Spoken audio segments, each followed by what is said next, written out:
Hello everyone, welcome to my YouTube channel Shilpa Data Insights. Today we are going to discuss how to handle duplicate data. So if you are preparing for any interview, this is a very famous interview question, how exactly you can go ahead and handle duplicate data. Even in day-to-day basis, you will be experiencing some duplicate data in your data engineering field. So how will you go ahead and handle those duplicate data? Because no one want any kind of garbage data into your data set, right?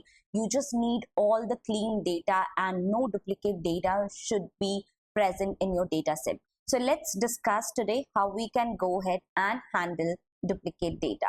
So for that, I have created a data set. I have prepared a data set. It's a very simple data set which is having an employee name, a department, and a salary. So in this, there are just 3 columns, and I have created a data frame out of these 3 columns. How you can create a data frame? It's very simple. You can go ahead and use the Spark keyword that the Spark provide. In Databricks, Spark is already registered, so you don't have to go ahead and register and create an app.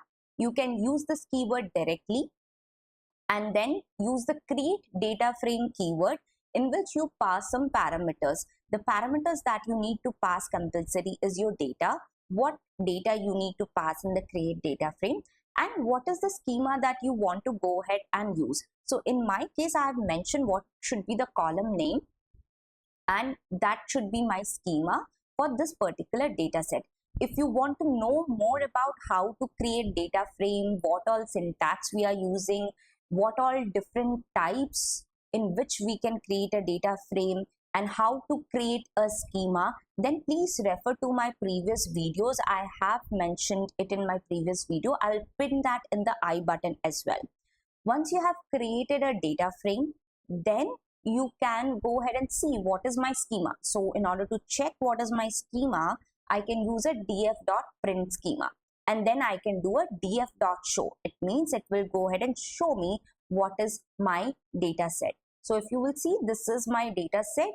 First of all, with my employee name, department, and salary. Employee name, it is a string. Department is also a string, and salary is my long data type. And this is my data set. So as we have this particular data set, then we can check what is the count of this particular data set. So it says the df.count is 10. It means there are total 10 records. So let's see what all duplicate records we have first.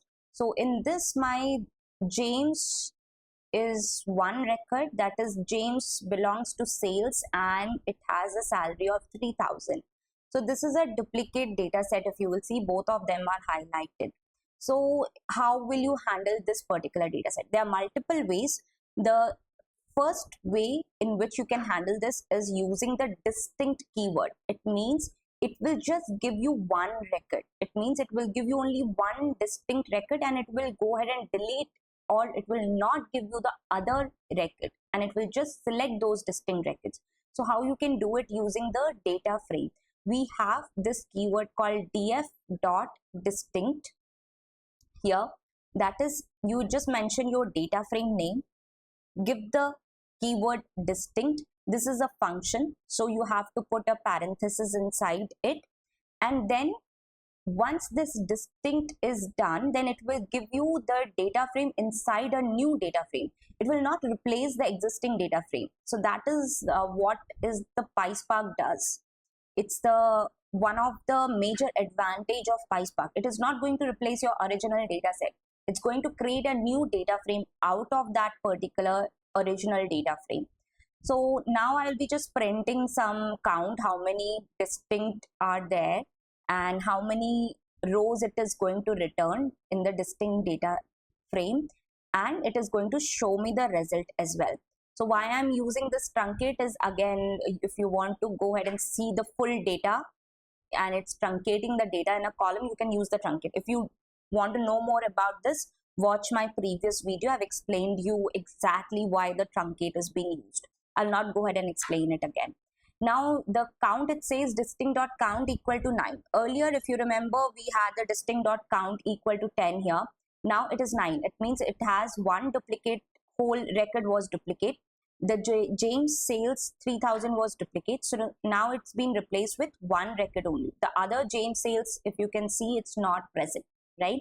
So it has removed that particular data set and it has kept only one. So that is how you can use the distinct keyword. And let's say if you don't want to compare the whole row, you just want to compare few columns and see if there are any duplicate rows based on those columns, you can do that as well. But you cannot do it using distinct. We have different ways. Let's discuss that as well. Before that, I will explain you one more way how you can go ahead and remove that duplicate data from your data frame. That keyword is function is called dropDuplicates. In this dropDuplicates, it's going to remove the one and keep only one data set from that particular data frame. So now in this df2, I have created one more new data frame, and if you will see, I have used my original data frame, and the original data frame is not overwritten. It is there as it is, right? So now if I do a distinct.count, you see it has again given me 9 and it has removed one record from it. That is my James and Sales 3000. So it has only one record and removed the other record.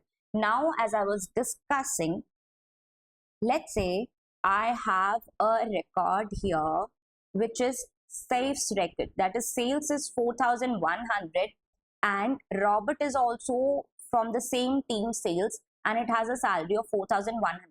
I want to go ahead and remove this one data set from this particular record data frame, basically based on the department and salary. Wherever the department and salary are same, those records I want to go ahead and remove it.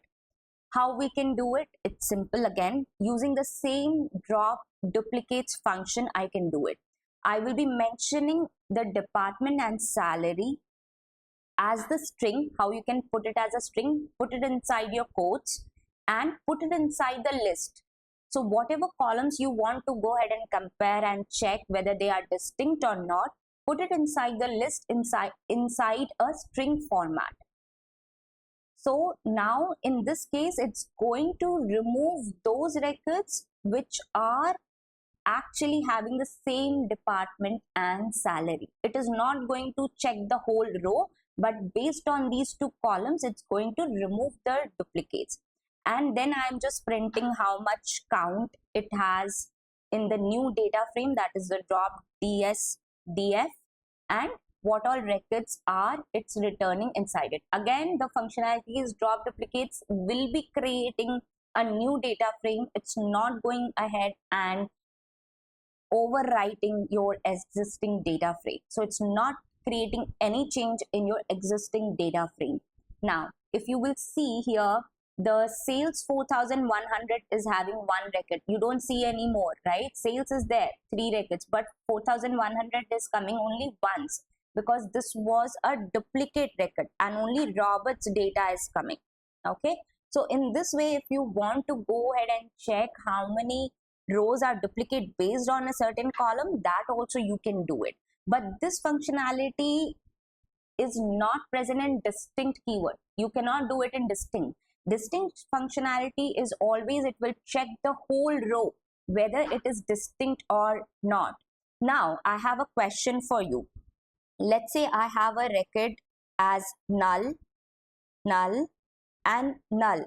What will happen if I use the distinct keyword? So this is coming twice, null, null and null, okay? And this is coming twice. Tell me guys how you can go ahead and use this distinct keyword and what will be the output if you are using the null and if you are using the dropDuplicates function. So put me in the comment section if you have any doubts regarding this particular thing, how you can use the distinct and dropDuplicate while figuring out the duplicate records when it is a null value. Okay. And if you have any questions, you can put that in the comment section as well. I will try to go ahead and reply you in the comments. I hope you have understood how you can handle the duplicate data. You can practice it by your own as well. Don't forget to practice it because it's a very famous interview question and it's actually being used in every day-to-day activity of a data engineering job. So you can do it using the df.distinct, and then you can also use it using df.dropDuplicates. So was all for today, guys. I will come up with the next video. If you have liked this video, then hit the like button, subscribe to my channel and share it with your friends. Thank you so much for watching and I wish you have a good day.